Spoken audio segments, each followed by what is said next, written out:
Here we are again, folks. It's Brother Peter with Tidbits from the Word. I got a question for you today. My question today would be, how is your life going to end up?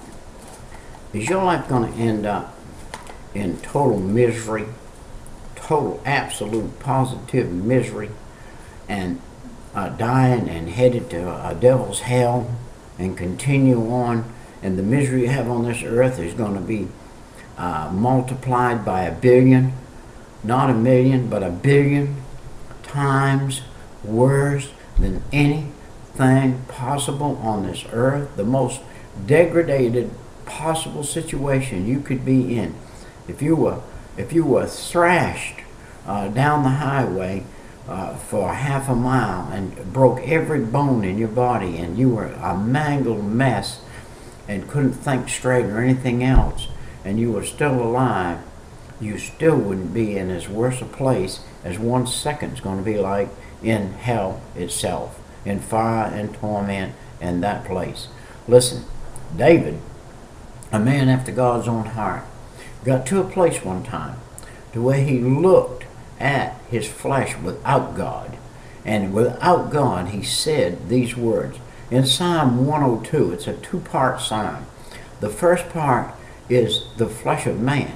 The system that man was in, and David brought himself to that place at a time or two in his life, to where he got so mentally distraught and so far away from God that he couldn't reach out and get God, and he had to get forgiveness until he said, God, I come back to the Y in the road, Lord, where I left, where I made the mistake, and I ask you now, forgive me of that. Forgive me. And God's a just God. And he said, David, all you had to do was ask me, why did you go through all of this trouble, all this misery? Why did you go through all of that? Why didn't you ask me first instead of going in to what you went through? And with that way, we'll get away from God and we'll get into the worst misery we can possibly get into before we say, God, I left you back in this Y in the road back here, and I need to go back and straighten that out. Look, the voice, he said, hear my prayer, O Lord, and let my cry come unto thee. Well, you know, God was hearing his prayer, and his cry was coming unto the Lord. But the Lord said, until you get it right, my friend, my son, you got to get it right. You and I got a parting of the ways here, because you can't live in what you're living in and follow me too. So, you can't live in open adultery. I had a guy this week. He's telling me, I'm a Christian. I go to church every Sunday. I do this, I do that, I do this, I do that. He's got a girlfriend he lives with. She lives with him.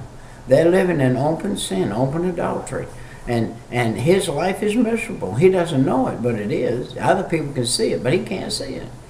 And so he's going to have to back up one day and make that right. Emotions and feelings.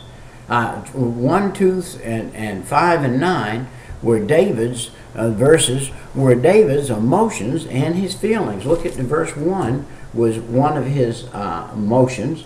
Verse 2, look at this. Hide not thy face from me in the day when I am in trouble. Incline thine ear unto me in the day when I call, answer me speedily.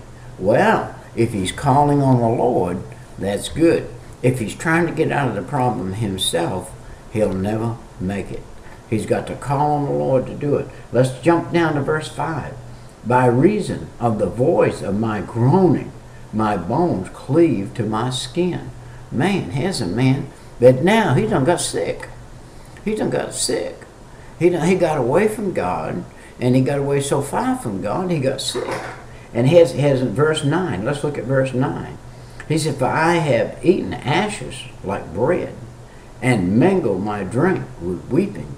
He had mingled ashes like bread, and hey, he was pouring sackcloth and ashes on his body, scraping his old body and bones with a pot shear. Like that was one of the things they did in that day when they got in this kind of condition. And he had lost his appetite. Verse 4 said his heart was smitten within him like grass, so that I forget to eat my bread. His heart was so forlorn and smitten that he he couldn't stand it. He just couldn't stand it. His heart was about to fail within him because of the problems that he had in that day. He said, I am like a pelican in the wilderness. I am like an owl of the desert. He was like he was alone. That's what he's saying here. I'm alone. I have nobody to come up by my side and to help me out.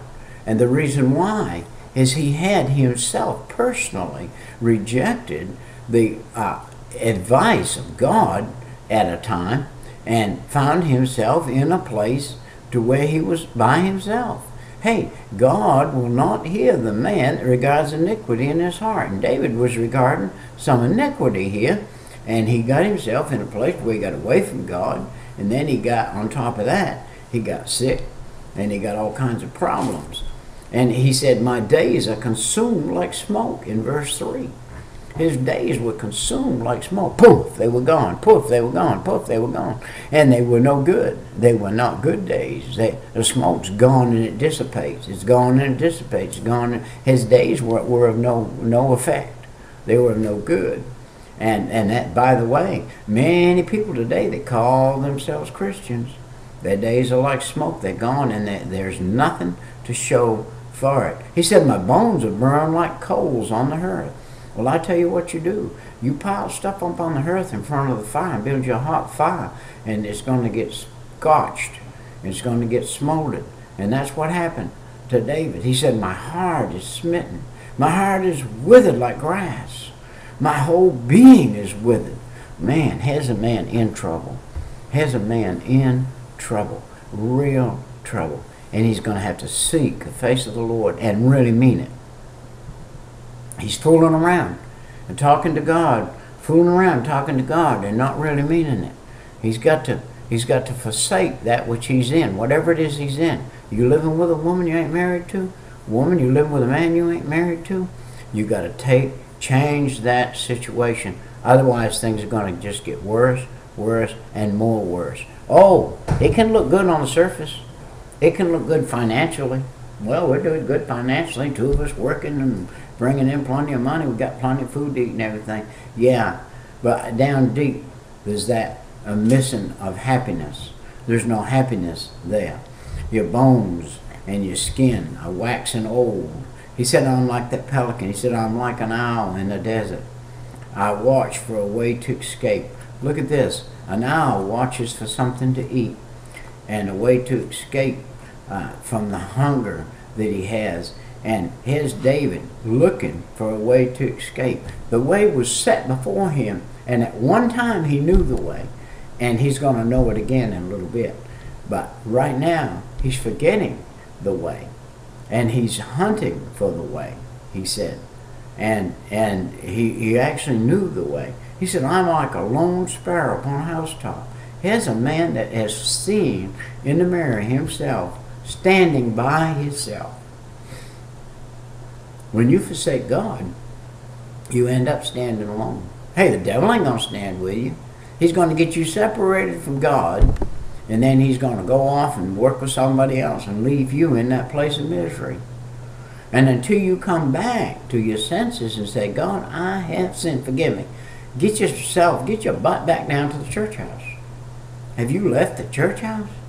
Have you left the house of God where you were sent by God to work and to be a worker and to be something, and you left that? And now you think you're going to find, you ain't going to find nothing until you get back right. And you're going to have to go back where you left.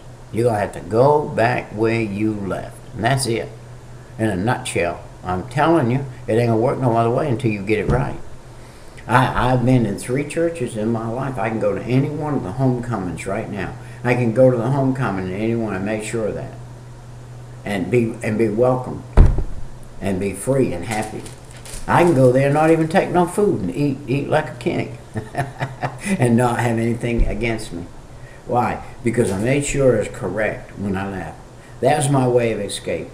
I am like a lone sparrow, he said. Look, mine enemies reproach me all day long. Wow. The people that aren't God's people, they're reproaching David now. They're saying, look at you, you sorry rascal. You said you were God's. You followed the Lord. Now he's done gone and left you behind. What you going to do now? Well, it wasn't that God left him. David separated himself from God because of a sin. And a sin will separate you from God. And then when it does get you separated, your emotions are going to kick in. Your feelings are going to kick in. And then you're going to get hurt feelings between you and God and you and other people. And when God had nothing to do with it. It's all on your side. It's all in your lap. My friend, it's all got to do with you, not with God. God He set up boundaries. He set up a system. He set a road, straight and narrow. He said this road is straight and narrow. If you veer off it, you got to turn around. There's no way to get back on it until you turn around and come back. You got to turn your car around and you got to come back and get back on the exit you got off. You got off on exit 105, you got to come back to 105 and get back on. If you don't, you ain't getting back on. You go through the rest of your life out of the will of God. And oh yeah, you'll live and you'll do some serving and you'll do this and you'll do that, but it won't be what God had for you, planned for you. God has good planned for you, not evil. And if you're living in an evil situation, it's not God's will. He said they united against me. Even the people, all the people of Israel, they united against me. They're saying, hey, you were God's. What's the matter with you? And now you're acting like you're acting. So he said, I weep until my tears are mingled with my drink. He sets him a glass of water down there, and his tears fill the glass and run it over. His tears were mingled with his drink. He said, I suffer because of your wrath. He's talking to God now. He's saying, I suffer, God, because of your wrath. And he does, and he is. The wrath of God is out there. And it's going to fall on you if you get out of the will of God. You say, well, God put this on me. No, God put his wrath out there, and you can walk around it and all around it. You can skirt it and do everything. But when you get in it or under it, then you're in trouble. And it's it's according to your walk, whether you want to walk in the wrath of God or the love of God, the peace of God. If you want to walk in his wrath, just do opposite of what he says do, and you'll be in his wrath. It ain't that he's just all of a sudden come after you with that wrath. No, that wrath's out there. It's just like a stop sign. You keep running that stop sign in your little town every morning, and one day the cop's going to be sitting there, and when he is, he's going to grab you and say, hey, you ran that stop sign. And that's what God does with his wrath. His wrath's out there. If you want to get in it, you get in it. He said, you had cast me down. David's saying to the Lord, you cast me down. Oh, God didn't cast him down. He cast himself down. God don't cast us down. We cast ourselves down when we walk opposite of what he says to walk. We cast ourselves down when we do that. We got to quit doing that so we won't keep getting cast down. He said, my days are like a shadow and fadeth away in darkness. Wow. The poor guy was in bad shape. We're going to see him come out, though, and he's going to fly like an eagle. But we also see many times in the Psalms that David wrote when he was forlorn, when he did opposite of what God said, or he did something that God didn't say do. And by the way, David's heart was to serve. His desire and everything was he wouldn't have been praying this prayer if his desire wasn't to serve God. But he found his body doing something that wasn't supposed to do, and he got the reproach on his soul and on his life. And so here he was suffering. He said, you've cast me down, my days are like, he said, hey, I'm like withered grass. His heart was withered. His heart was withered within him. That's verse 4. In verse 4 he said, my heart is smitten. Wow. Hey, when I do something that God said absolutely don't do, and I do it, man, if that don't smite my heart, boy, I got to get on my knees right quick. I got to say, hey, God, forgive me for this now. Forgive me. I deliberately sinned against you, God. I deliberately. God will forgive deliberate sin. But you got to get right back in there and get going. And say that with him. Hey, my strength is weakened by you, is what David said. Verse 23. And it was by verse 23. Look at this. He said, he weakeneth my strength. in the way. He shortened my days. Hey, God said, if I'm not with you, nobody can be. If I'm not for you, nobody can be for you. Only if I'm for you can you go. And so he said, my days I shortened. And I'm going to tell you this, you get in sin, and your days are going to be long in sin, but short to you for any kind of progress. Look, get close to the Lord. Follow the Lord. If you're watching one of these, you're probably seeking for something. See if you can find it. Look at some of these, and then find you the place where God would have you worship. I don't know where you are in the world watching one of these. I don't know what time of day or night it is. I don't know where you are, what circumstance you're in. But if you're watching one of these and you're in a circumstance that you are away from the Lord, recognize it. Look back. Where did I leave out? Where did I go wrong? What am I doing that's causing God to not? Are you viewing pornography? Are you viewing something you shouldn't? God doesn't mingle darkness with light. God is pure light. Pure light. In Him there is no darkness. No, not even a shadow. Not even a shadow. There's no shadow in the Lord Jesus Christ. Accept Him today. If you haven't, say, God, forgive me of my sin. Come in my heart and save my soul. Get your Bible. Start reading it. Start following the Lord. It's Brother Peter with tidbits from the Word. I must go. My time's come and gone. See you next time. Bye-bye.